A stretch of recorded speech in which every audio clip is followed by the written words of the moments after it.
continue on with Joel's book, God, the Substance of All Form. And this will be Chapter 2, Building the New Consciousness.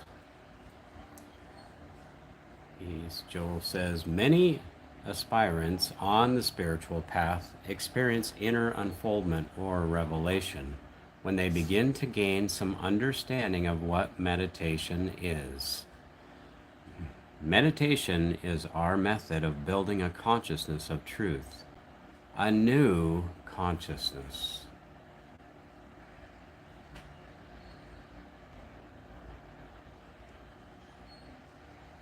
Meditation is our mode of prayer. First, however, it must be understood that prayer is not what we say to God, but rather what God says to us. Because of the noise of the world, we do not hear the still small voice or receive the benefits of the presence, and therefore we must learn to be silent and receptive. Learning to meditate. The purpose of meditation is to gain a conscious awareness of the presence of God. Such a conscious awareness of our oneness with God that we may come into an actual realization of the truth of being. Although successful meditation requires silence and receptivity, never try to still the human mind. Never try to stop thinking or attempt to blank out your thoughts. It cannot be done. When you begin to meditate and thoughts of an unruly nature come, let them come. Do not be disturbed by them. They are world thoughts, not yours. Take the attitude of sitting back and watching them. See them impersonally. Soon they will no longer disturb you, and you will be able to sit down and be at peace. There are many schools of thought as to the proper method of approaching meditation. And for the beginner, there probably should be some procedure or method outlined. If it is remembered that in meditation our whole attention is to be focused upon God and the things of God, it will readily be seen that in sitting down to meditate, it is wise for the body to be in a comfortable position so that the attention is not unconsciously drawn to the body. Always remember, though, that the posture assumed is not important, nor the method used. Any procedure adopted is only for the purpose of making it easier to hold the attention on God and to become consciously receptive to the infinite power of your own consciousness. Be very patient in meditation and try to conquer any sense of unrest. No truth is going to be given you from without which you do not already know. But the light presented on that truth from within your own soul makes it applicable in your experience.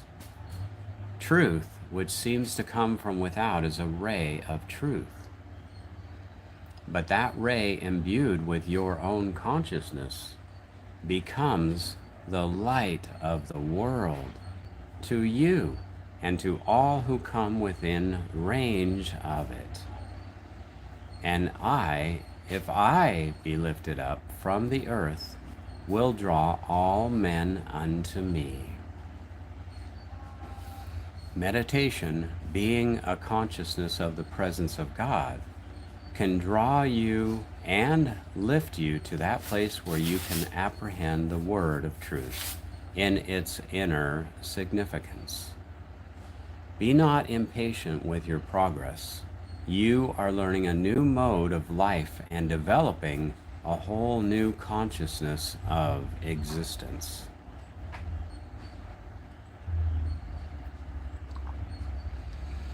A conscious experience.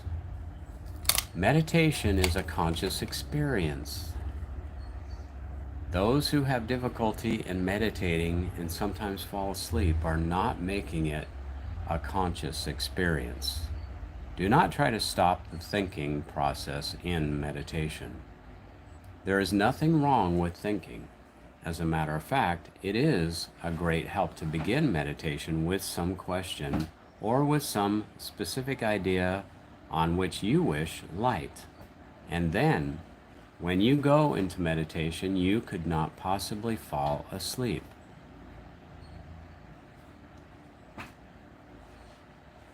It may be that you are going into meditation to receive guidance for the day. In that case, you would take that question into your meditation, and whether you voice it or whether you think it, you would be consciously aware of the fact that you are in meditation for guidance and direction. You cannot go to sleep with a mind open and waiting for instruction. In the same way, if your business or your husband's business has been uppermost in your mind before going into meditation, you will not go to sleep. You will be going into meditation with the idea of receiving an unfoldment from God, an unfoldment from the inner wisdom locked within you. That wisdom may give you a comforting sense of protection, or it may give your husband, your father, or your child an all-embracing protection. You will not be sleepy or drowsy while meditating if you realize that meditation is a conscious activity of your mind and soul. It is not a lazy sitting back and saying, "All right, God, go ahead." And that is what much of the meditation amounts to, in which there is the temptation to go to sleep. The student meditating drifts off only because he does not realize that he should be alert for something specific, some inner guidance, alert to hear the voice of God. Let us go to the inner self of us, which, with attention focused on something specific, some specific idea that God has something specific to reveal to us. Here I am, Father, alert and awake for thy guidance. Sleep as a resting in consciousness. In this work, I have found that the closer we come on the spiritual sense of existence, the closer we come to the spiritual sense of existence, the less sleep we need. Speaking not only from my own experience, but also from the experience of others working for any length of time on this path, it has been found almost an impossibility to sleep continuously for 8 hours. It may be that we will sleep 8 hours out of the 24 if you have the opportunity, but seldom is it possible to sleep for 8 consecutive hours. After 2 or 3 hours, we awaken and are awake for a period in which some unfoldment comes, or a sense of peace or harmony, depending on how the period of wakefulness is treated. If this waking period is fought, however, and the effort is made to go back to sleep, it cannot be of much benefit. But if this wakefulness is accepted as an activity of divine wisdom, and there is a willingness and sufficient patience to let that wisdom disclose and reveal itself, it will be found that the waking hours in the middle of the night are the most beneficial ones of the entire 24. An interesting thing about this too is that when our waking in the middle of the night is the result of spiritual activity in consciousness, even though it leaves us with less sleep than we have been accustomed to having, it results in no tiredness the following day. I have watched this for many years, and from from my own experience, as well as that of businessmen and women, housewives, and people from all walks of life, I know that as soon as this spiritual activity begins to result in wakeful periods at night, which are accepted joyfully as opportunities for the unfoldment of peace and harmony, the following day is filled with an awareness of the Divine Spirit rather than with any sense of weariness. Those who are on this path need very little sleep for any activity required of them. This is because it is possible to derive all the benefits of sleep while still awake. Sleep is really but a mild form of death or unconsciousness. It is a loss of consciousness, and that is next door to death itself, or at least only one step removed. Sleep, however, from the standpoint of spirit, is not a state of unconsciousness, but is a resting in consciousness. Thought is filled with the spirit, with the spiritual awareness, with an actual sense of the spirit of the Christ. And this causes a person to be wide awake, vital, alive, almost electric. You see, what we are doing in this work is actually contacting the Spirit of the Christ, the Spirit which is God, and that makes a person vital and dynamic. Sleep has nothing to do with that aliveness, but rest. Resting in consciousness has a great deal to do with it, and that is how we can receive the full inflow of rest while we are awake.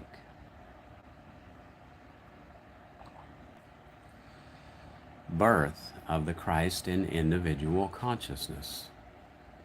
Through the patience of meditation, we open our consciousness to the flow of truth, and we become the transparency for infinite good to the world.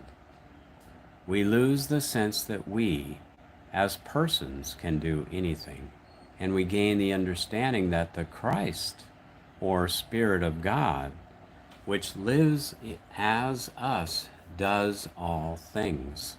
It is the Spirit which produces, causes, animates, and permeates all form,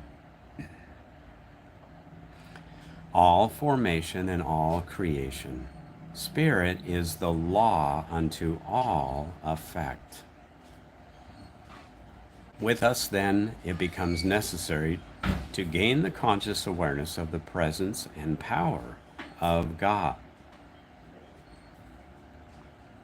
The presence and power of God, acting and appearing as our individual consciousness, and to know that this consciousness is the law, substance, and reality of our universe, whether appearing as our body, our business, or our home.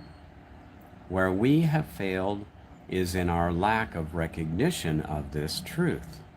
And our lack of recognition is because the human mind rebels at this truth, which annihilates the supposititious power which the mind has assumed. From the standpoint that Christ is the revelation of the oneness of God and His creation,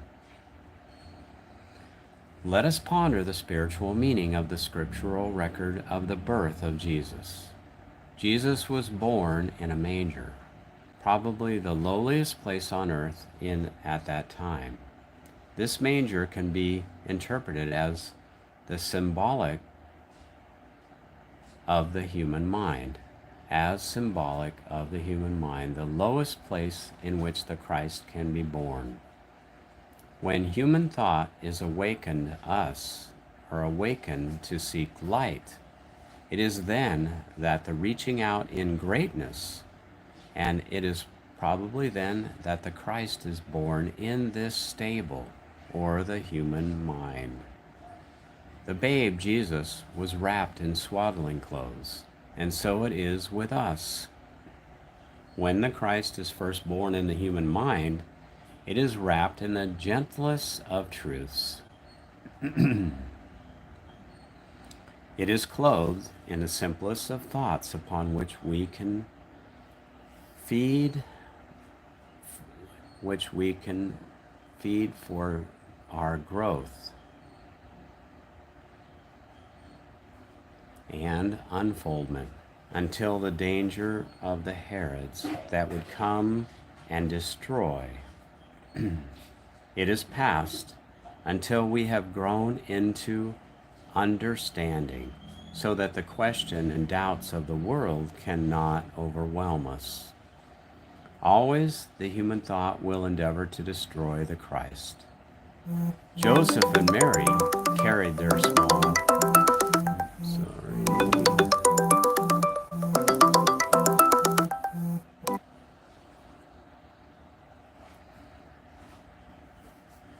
Joseph and Mary carried their small son down into Egypt, where they kept him hidden until the danger that would destroy him was past. There is a great lesson of wisdom for us in this. We too must hide this gentle truth.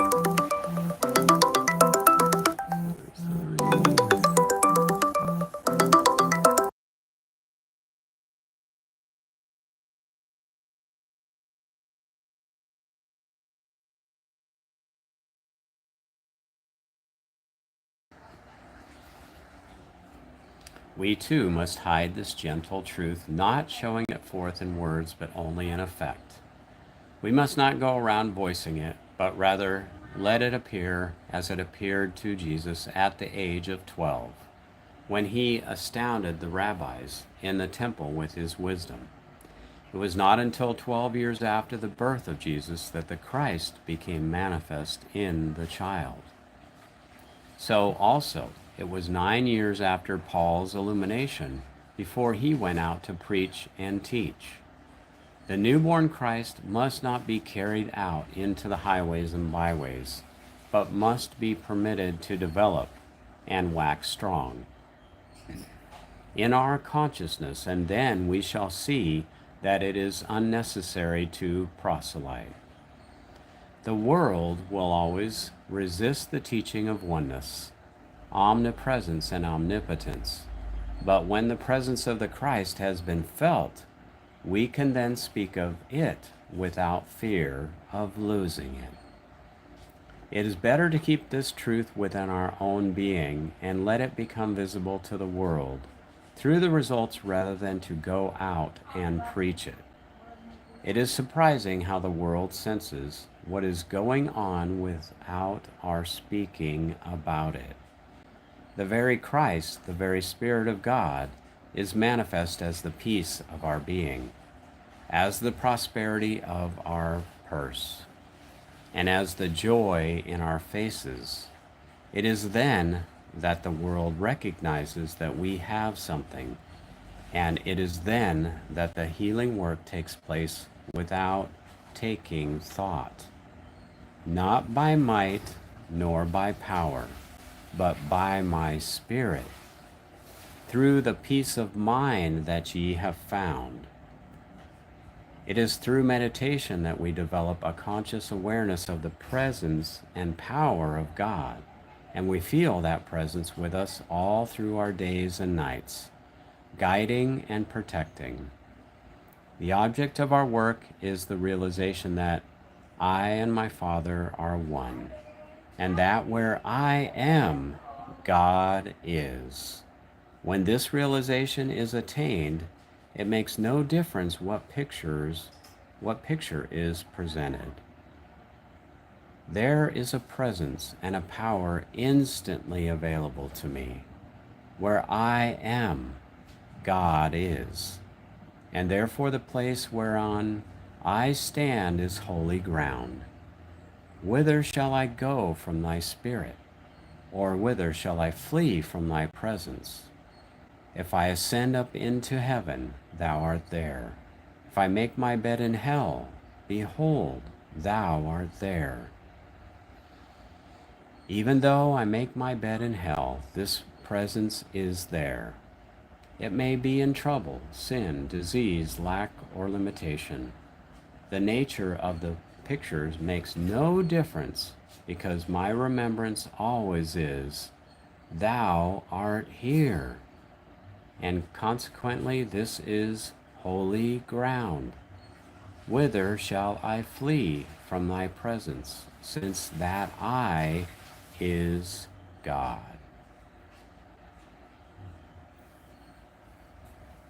That's the end of chapter 2. So I'll continue on later with chapter 3. Blessings.